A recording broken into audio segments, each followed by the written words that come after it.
Rolling? Yep. All right. So this is the second tank. I've just warmed it up and I've just tuned it.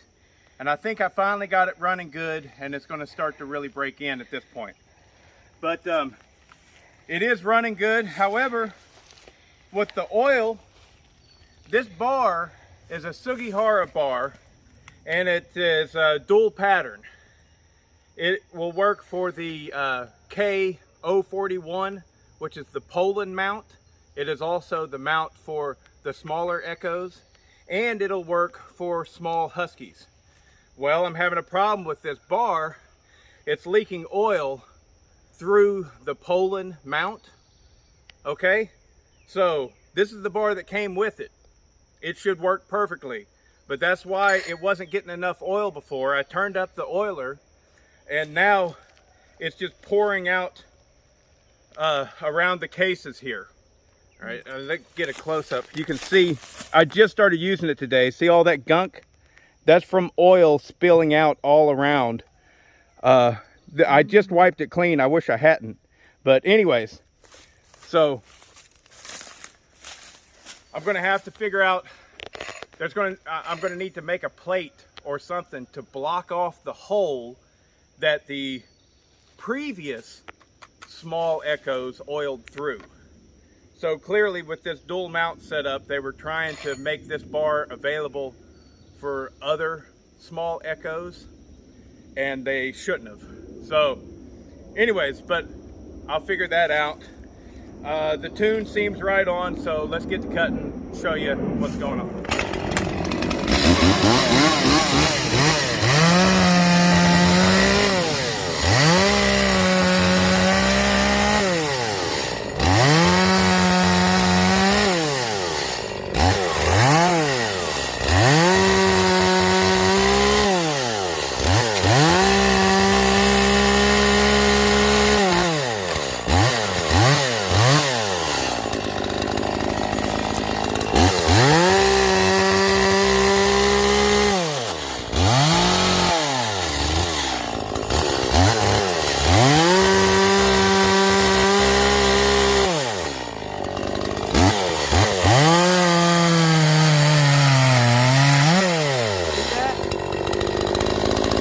That's what I'm talking about. It's spitting out oil. Yeah. It's spitting out oil through the bar into this cover. So there needs to be a plate that goes over top of this bar to stop it so that it'll only oil from one side. Anyways, I'll figure that out.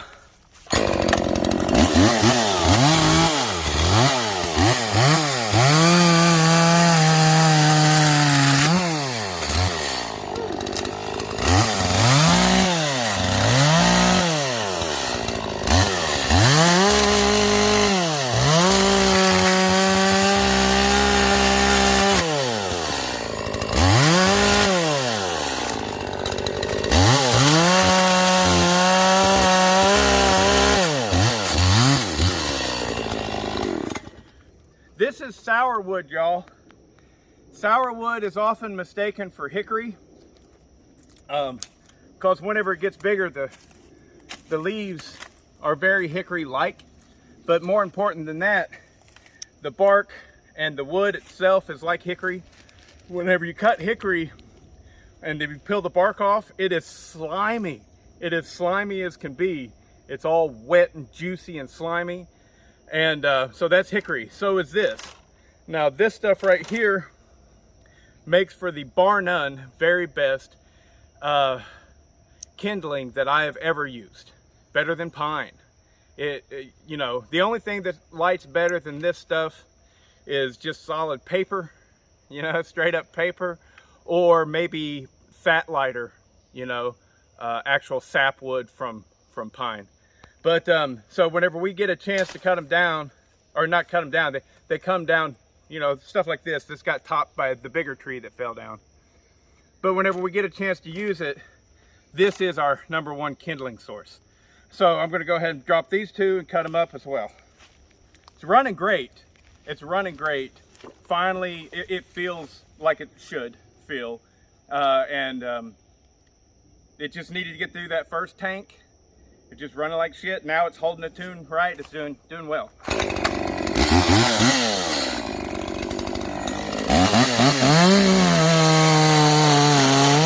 Woo, gosh.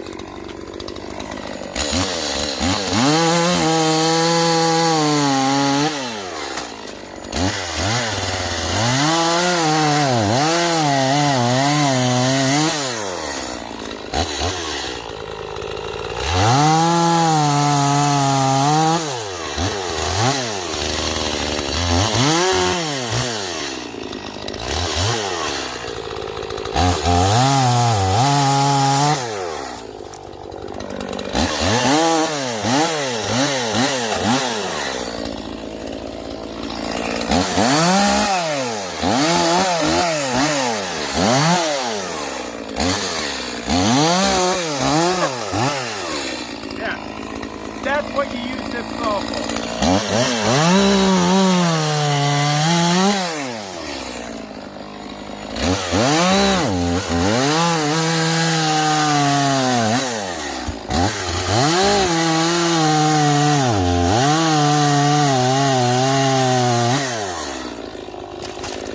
Fucking great. Great. I love it. I love it.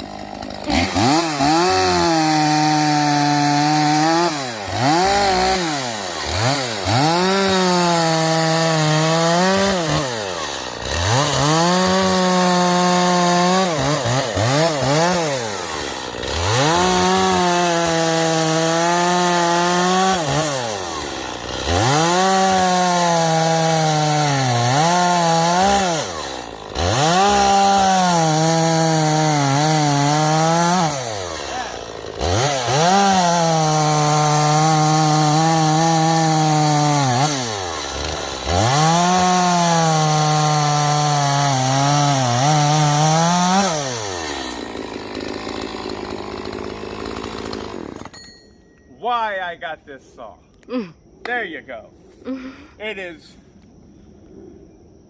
yeah, it's so lightweight. I can just throw it around. My God. I mean, can you imagine me doing all that stuff with my bigger 60cc saws? It's fantastic.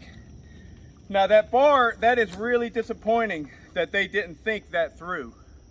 Very disappointing, because it not oiling like that is totally because this is a dual mount bar. And look, I'm wearing gloves and that bar is warm to the touch. So I have to figure that out. Even if I have to like just weld one of those holes shut. Before I release this video, whenever I get back to the house, I'll add on to this video showing you the dual mount properties of this bar and why they're not working. But enough for now, moving on to the big saw. Okay, so here we are. Let's see if I can do this all with one hand. Alright. There we go. Alright, so normally, this thing right here, this saw, is set up to run Husky small mount. Alright? Which means that on a small mount, this hole right here would not extend into that channel. Alright? It would be a much smaller hole and it wouldn't extend into that channel. Since it does, then that means this bar is capable of oiling through this hole and up right there to get to the chain. Alright? However, this also has the Husky oiler hole. Oh, shoot. Alright, sorry about that. Irene found a rabbit burrow or something like that. So anyways, she screamed like crazy. So, yeah. So what they've done here is they have a saw to where it seems like they're trying to run Husky small mount and oil through here, which would be on the opposite side of this bar, right? It's back here. There's a hole right there. And this channel, right? You see that and naturally you think, well, that's too low. It wouldn't go in a hole that's put right here. Well, you take this off.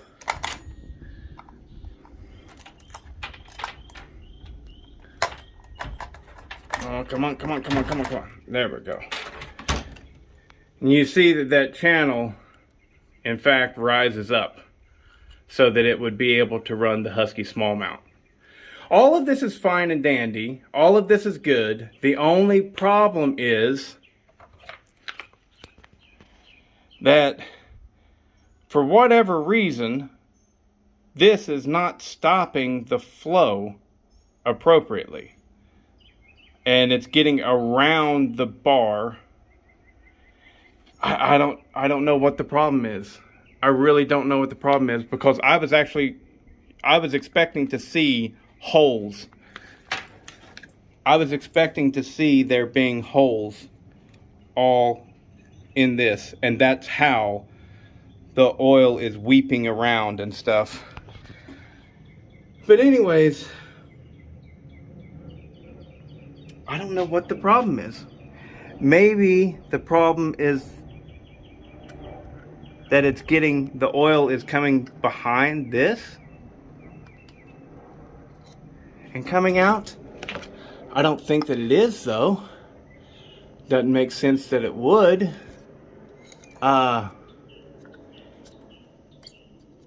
Anyways, very odd. I don't understand the oiling problems that I'm having, at least not right off the bat here. This is gonna, I think probably what my first step is going to be is to remove this plate and put some Moto Seal back behind it so that we know that oil is not escaping through the back here, you know? But clearly oil is getting places where I don't think that it should get.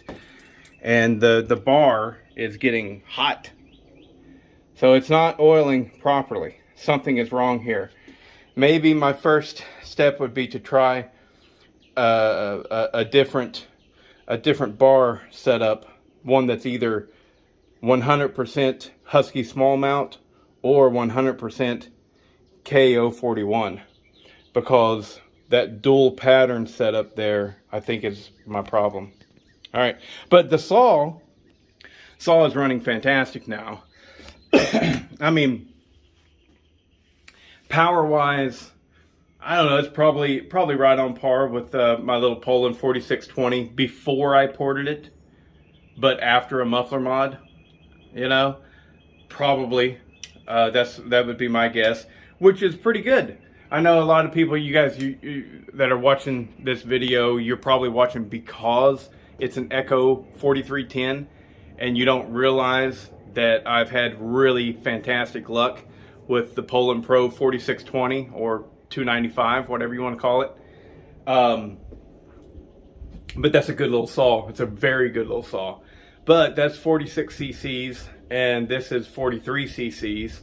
And what I'm claiming is this one, fresh, not broken in yet, is probably putting out about the same power as my good running, well-tuned, muffler modded 4620.